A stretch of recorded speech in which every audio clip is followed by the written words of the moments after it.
Assalamualaikum warahmatullahi wabarakatuh. Hadirin yang dimuliakan Allah Subhanahu wa taala dimanapun Anda berada.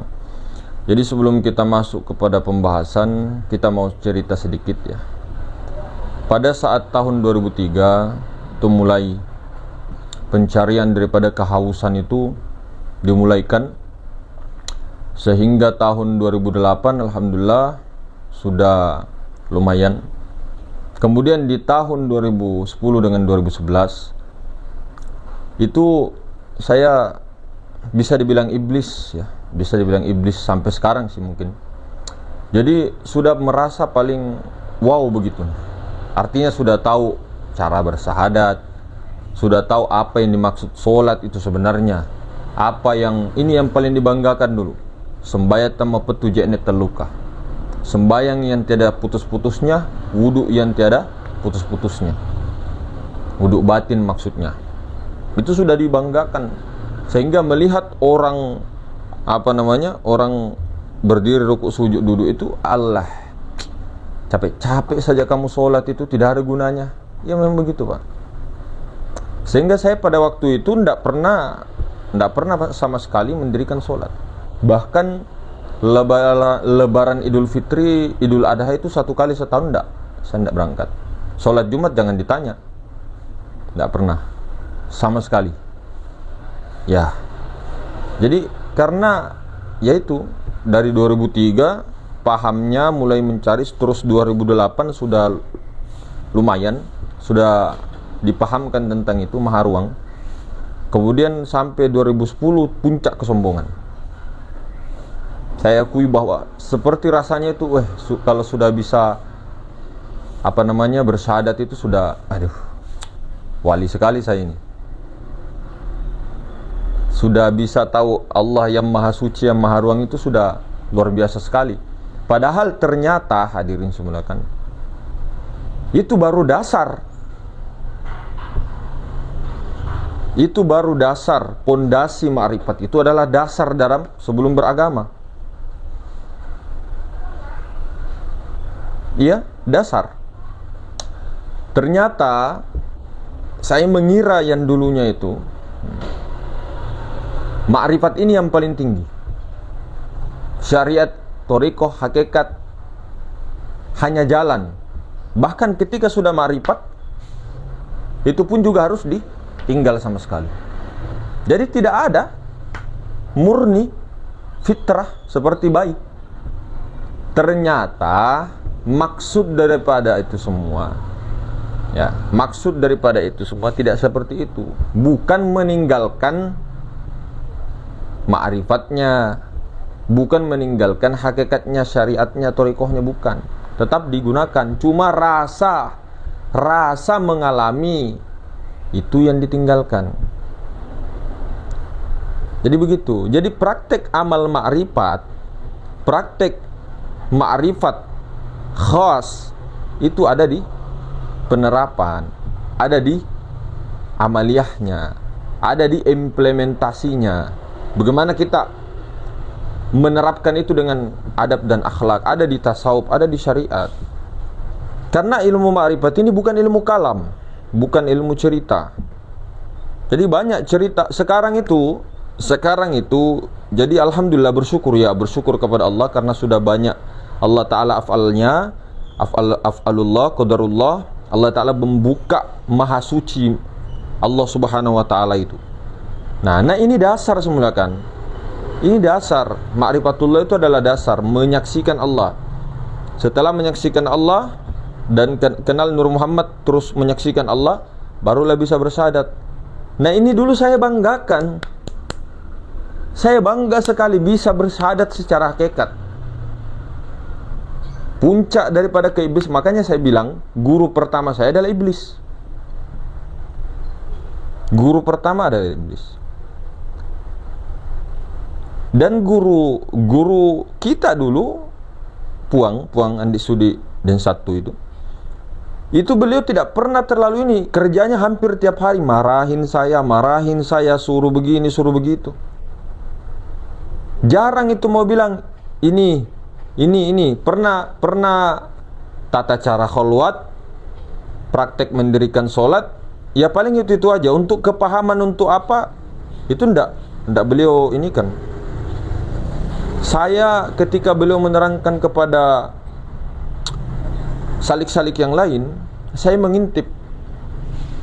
Wallahi saya mengintip di papan kayu. Kan dulu rumah saya itu di Bulukumba itu ada papan kayu. Itu di anunya itu saya bocor itu. Saya bocor untuk mengintip percakapan itu. Beliau mulai dari jam 8 malam itu sudah standby tapi masih santai.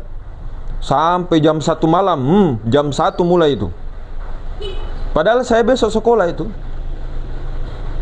Saya sekolah besoknya. SMP, SD, sekolah. Tapi saya suka dengan dengar-dengar itu.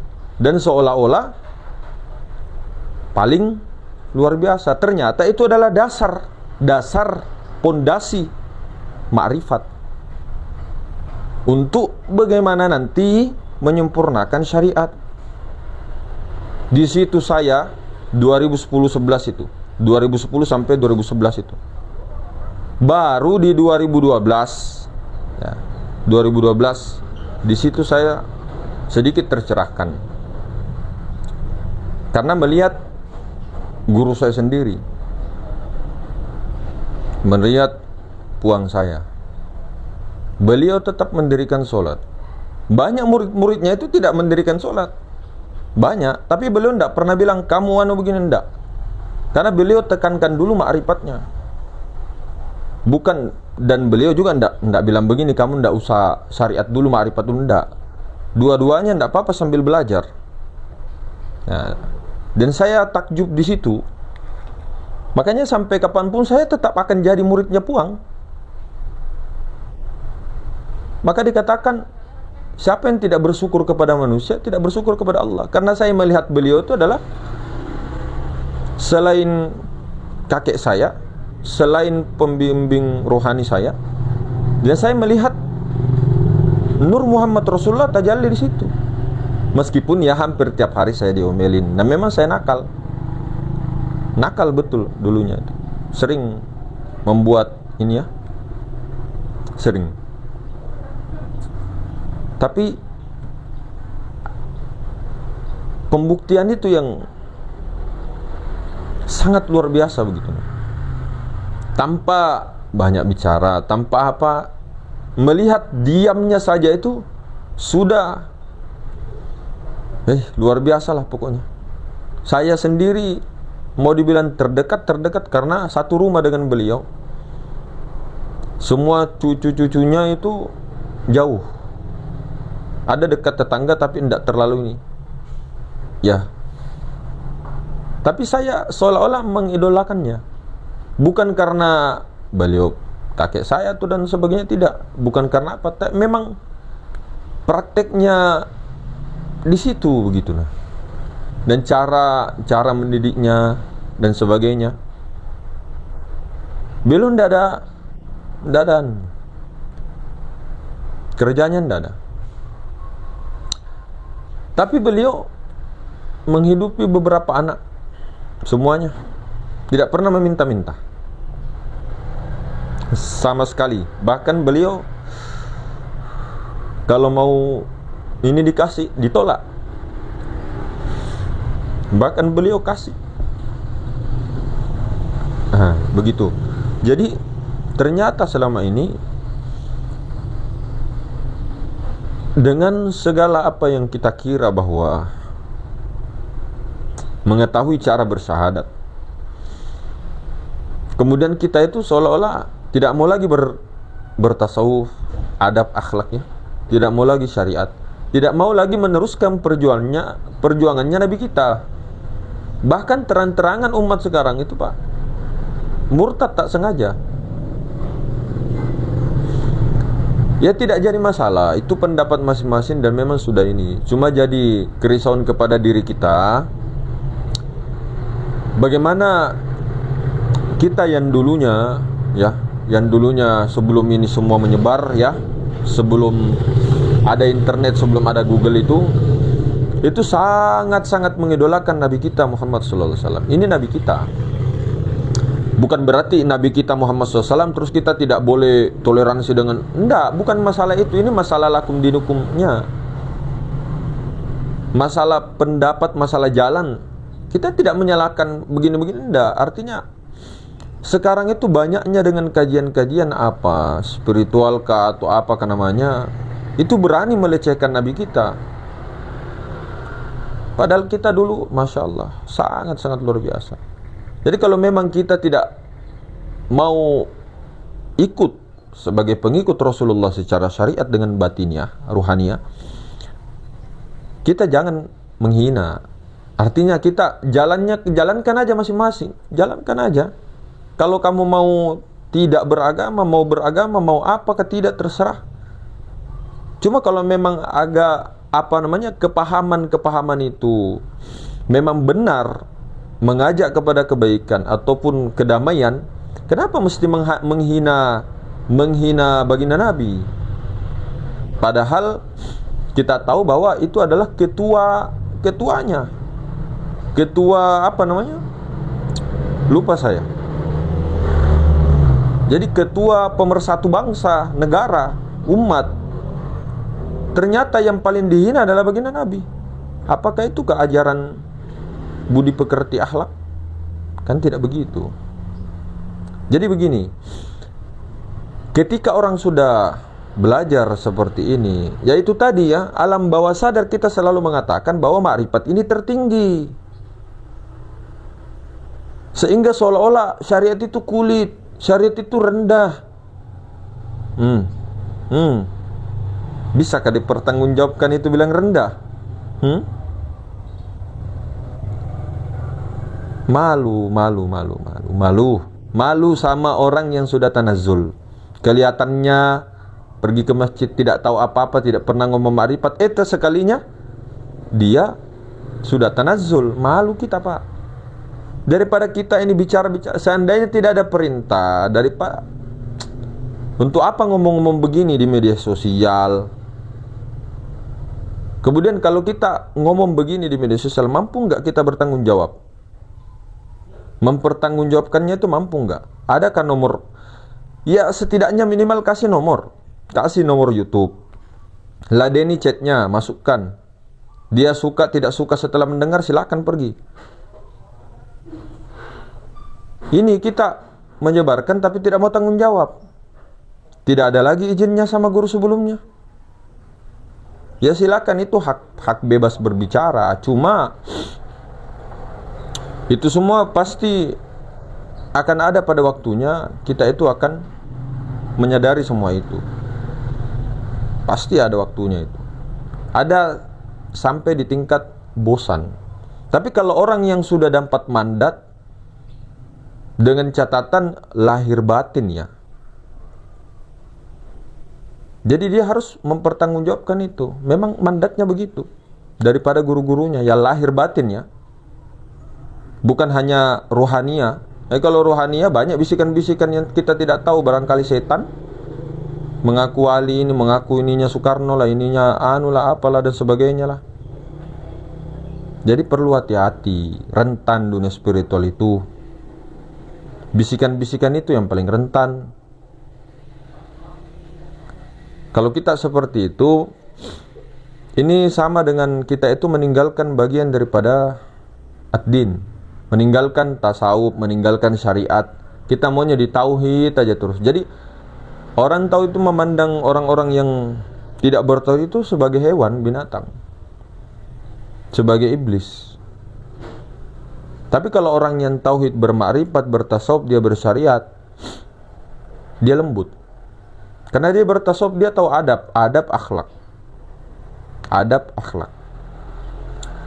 Tidak mungkin ketemu di depannya orang tua terus mau pelangak-pelongo apa dan sebagainya, teriak-teriak apa dan sebagainya.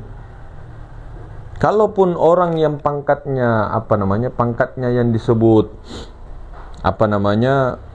makom kewalian yang memang tersembunyi, itu dia tidak bicara-bicara makrifat. Kalau memang dia makomnya makom sembunyi, makom mastur, itu tidak bicara makrifat di Google, di YouTube, di TikTok, tidak bicara makrifat, dia sembunyi dia.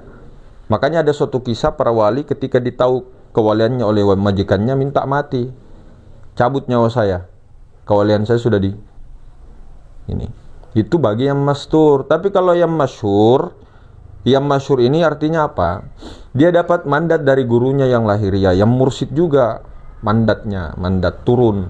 Dan orang ini harus mengaku mursyid. Jangan ikut kata-kata yang mengaku mursyid itu bukan mursyid, bukan begitu. Yang mengaku mursyid itu memang harus mengaku mursyid. Yang tidak boleh itu jangan kamu rasa bangga, rasa pengakuan bahwa engkau mursyid. Tapi kalau mengaku ini mulut sama dengan ini dan sebagainya, ini nak uangku, ini rumahku, kan boleh mulut. Yang penting rasanya itu, rasa kepemilikan itu. Sama dengan kita dokter, ya ngakulah dokter, ngaku. Kecuali kalau kita ngaku soleh, ngaku beriman, ngaku orang bertakwa, itu baru salah. Kalau ngaku wali, mas, dirinci dulu. Wali apa dulu? Wali apa dulu? Kalau wali-wali yang kecil, oke, karena dia sudah bersahadat, itu sudah termasuk wali-wali. Wali-wali kecilnya. Orang sudah masuk muslim kok. Tapi kalau kita itu belum paham syahadat syariat, belum paham syahadat hakikat, itu muslim, Islam, tapi Islamnya tingkatan saja, Tidak boleh kita bilang belum Islam. Nantinya orang lain tersinggung. Kemudian kita seperti khawarij, seolah-olah kita mengkafirkan mereka. Jangan kayak khawarij. Jangan seperti paham-paham yang terlalu ekstrim. Apa-apa dia tidak bersyahadat, dia belum tahu hakikat syahadat, kafir dia.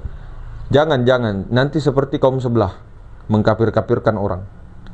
Ikutlah pahamnya Imam Al-Ghazali. Ada imannya itu ada imannya itu khawas, ada imannya itu khawasul khawas. Nah, orang yang sudah mengetahui hakikat syahadat sebenarnya, dia itu imannya itu sampai tingkatan khos, pertengahan.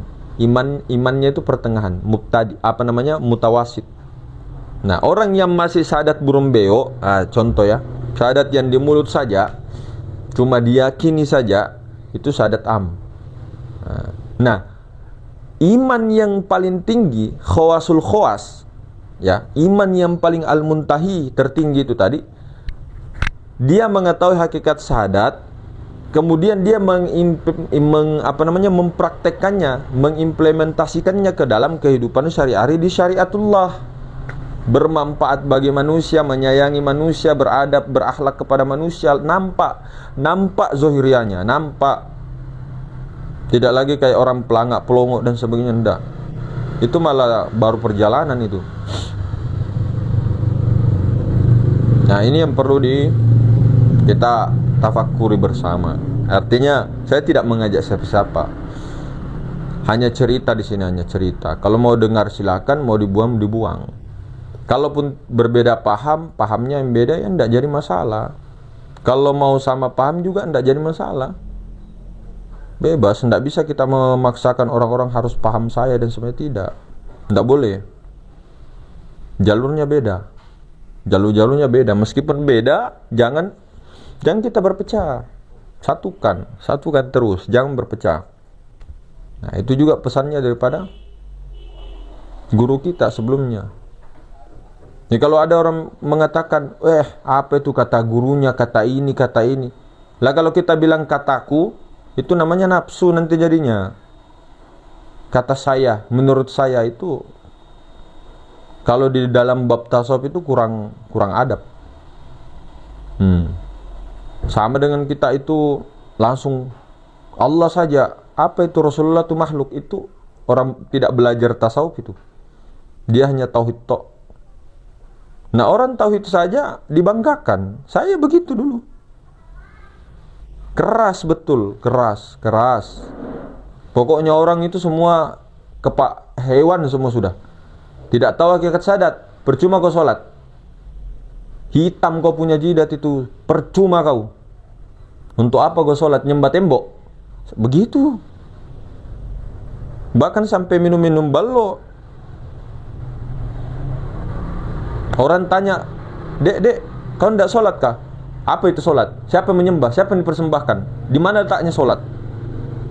Untuk apa sholat? Siapa yang kau sembah? Allah. Wah, Allah yang mana? Berhala. Begitu. Sampai begitu. Tapi ketika disentuh tasawuf, kemudian thariqah, ya, terutama pada saat 2014 itu kan pas meninggalnya Puang. Jadi Puang menyerahkan kemursidannya beliau 2014. Namun beliau tetap mengarahkan kepada saya untuk begini, cari lagi tarekat banyak-banyak untuk ambil barokahnya. Nah, sehingga di tahun 2014 itu saya mulai mencari tarekat yang muktabaroh, artinya yang masyhur lah. Jadi saya ambillah Naqsabandiyah Khalidiyah di situ. Alhamdulillah ketemu dengan khalifahnya beliau, kemudian dibawa kepada mursyidnya. Namun memang di Naqsabandiyah Khalidiyah itu tidak terlalu ini. Namun amaliyahnya itu saya yang paling suka. Amal ma'rifatnya itu saya suka. Jadi begitu, cocoknya di situ. Nah, kemudian cari lagi, begitu terus sampai ketemu tarekat ini, Tijaniyah ketemu. Kemudian tarekat Syadziliyah juga pernah ketemu. Jadi sampai di Pulau Jawa, mondok di Jawa Timur. Alhamdulillah ternyata kiai kita tarekatnya Naqsabandiyah Khalidiyah juga. Cuma saya tidak ambil di situ karena di sana itu harus 10 tahun dulu mondok. Iya, baru ambil tarekat Naqsabandiyah Khalidiyah di Tembur ya. Ya jadi begitu kurang lebih. Artinya ternyata apa yang kita ini selama ini baru dasar. Justru ini yang harus diajarkan oleh generasi-generasi sekarang yang masih umur di bawah 25 tahun. Iya. Ini ma'rifat awal, ini awal pondasi. Atau paling tidak masih lemah akalnya, masih belum menerima ya 30 lah. Atau 40 mulai. Atau di bawah 40 deh, kelamaan nanti 40. Baru umur 40 ke atas, nah mulailah pembersihannya terus kholwat, terus tazkiyatun nafs, terus untuk menjaga kesadaran. Karena kita ini sering lupa, karena kita ini jarang tazkiyatun nafs jarang. Kemudian baru pas umur 40 disambil syariatnya betul-betul sudah di ini. Kalau kita mengaku pengikut Rasulullah, kalau tidak ya tidak apa-apa, silakan aja syariatmu bagaimana ya. Silakan, kalau syariatmu cuma satu kali satu hari ya silakan. Tapi kalau syariatmu memang mau ikut kepada baginda Rasulullah Sallallahu Alaihi Wasallam, nah itu. Ya kalau mau dibilang ya untuk apa ikut Nabi makhluk? Ya kalau dibilangnya ya ilmu tauhid, ya ilmu tauhid tidak begitu juga. Tapi saya dulu begitu. Saya dulu hampir begitu. Semua teman-teman rata-rata begitu. Di kampung, tidak tahu kalau di tempat lainnya. Cuma memang memandangnya itu iblis semua orang. Orang yang tidak tahu hakikat syahadat, orang yang tidak tahu ini semua iblis itu. Ternyata Masya Allah itu baru awal. Sama di tempat kita di Bulukumba namanya Kajang, Sulawesi Selatan ya, di Bulukumba itu. Itu ada kajian dalam.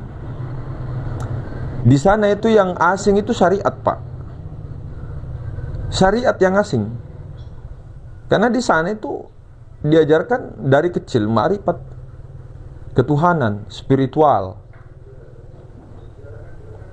Syariat itu ada orang masuk pakai peci, apalagi pakai sorban, kemudian sholat, enggak. Itu betul-betul baru bagi mereka. Baru. Artinya asing lah, asing. Nah, ketika saya keluar dan menjelajahi dunia, ternyata Jawa dan sebagainya, malah syariatnya yang begini. Marifatnya ya juga ada, tapi kan enggak merata seluruh masyarakat, tetangga ini enggak. Kalau di Kajang kan tetangga satu itu semua, satu kampung itu kan tahu semua.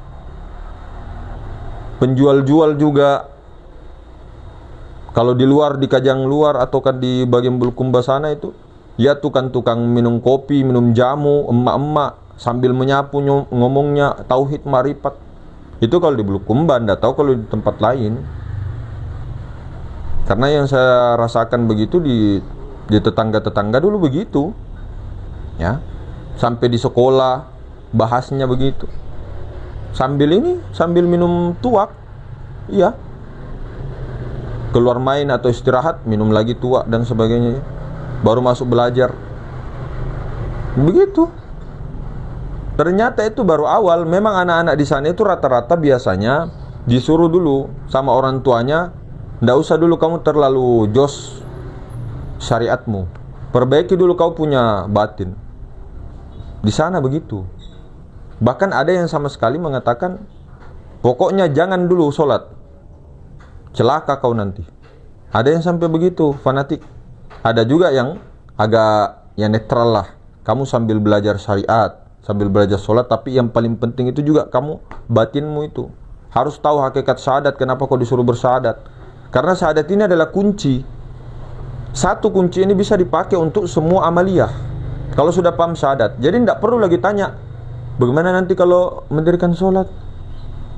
Bagaimana nanti kalau zakat? Bagaimana nanti kalau haji, umroh dan sebagainya? Sebenarnya kalau sudah paham syahadat, sudah selesai. Pakailah semua untuk apa amaliyahnya. Mau duduk-duduk sambil syahadat. Jadikan dirimu itu adalah bertubuhkan dua kalimat syahadat, lahir batin. Kalau sudah tahu syahadat, asyhadu an la ilaha illallah wa asyhadu anna muhammadar rasulullah, itu sudah. Tidak perlu lagi ditanya amalnya apa nanti. Saya prakteknya bagaimana? Adapun di tarekat-tarekat yang lain membagi beberapa pelajaran itu untuk latihan. Tapi kalau orang yang sudah paham, tidak perlu dianu adik-adiknya. Tidak perlu dibilangi adik-adiknya. Tidak perlu bilang, oh apa itu? Terlalu ribet dan tidak perlu. Itu jalannya. Barangkali cocok di situ. Karena kepahaman kita itu langsung tangkap dengan mereka, dengan berbeda-beda orang itu beda. Beda kepada kematangan spiritual. Tidak bisa disamakan. Ada memang orang begini dulu. Begini dulu. Ada hikmahnya semua. Semua ada hikmahnya. Begitu. Jadi tetap puncak daripada ma'rifatullah kelihatannya, kenyataannya ada di syariat. Syariat itu jangan diartikan hanya berdiri, rukuk, sholat dan sebagainya, berzikir. Enggak, bukan itu. Bukan hanya mencakup di situ. Luas syariat itu. Makan ya syariat. Tabe, menghormati orang di depan itu syariat juga. Itu maksudnya. Bekerja ya syariat juga. Naik motor ya syariat. Ada koran di sini ndak naik motor terus sampai di sana. Kalau bukan karoma kan ndak bisa. Karoma. Itu pun karoma itu ndak diminta-minta. Kalaupun mau ke sana terus 1 detik dan sebagainya itu cuma para wali. Para wali yang dikhususkan untuk menempuh seperti itu. Nah, kalau kita ini baru belajar, baru mampu bersyahadat, belum lagi tingkatan iman khawasul khawas, prakteknya, adab akhlaknya, masih banyak sekali, boro-boro. Jadi bagaimana kita ini sebagaimana jangan jadi apa-apa, jangan jadi siapa-siapa, jangan dikenang siapa-siapa, jangan sampai ada apa-apanya.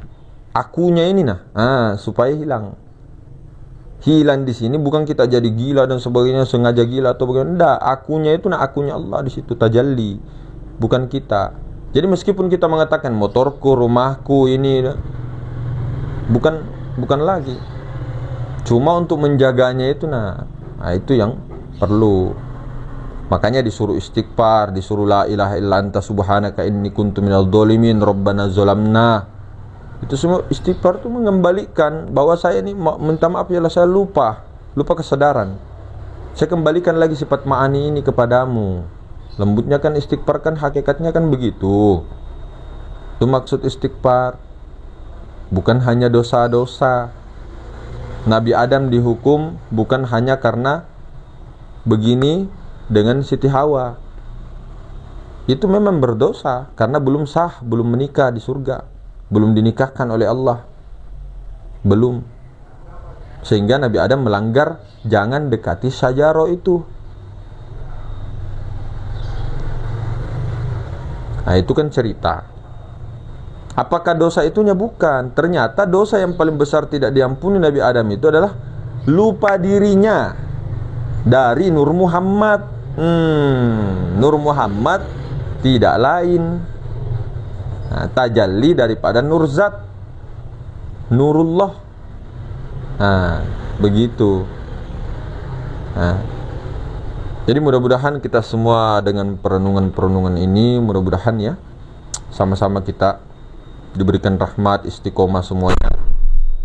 Assalamualaikum warahmatullahi wabarakatuh.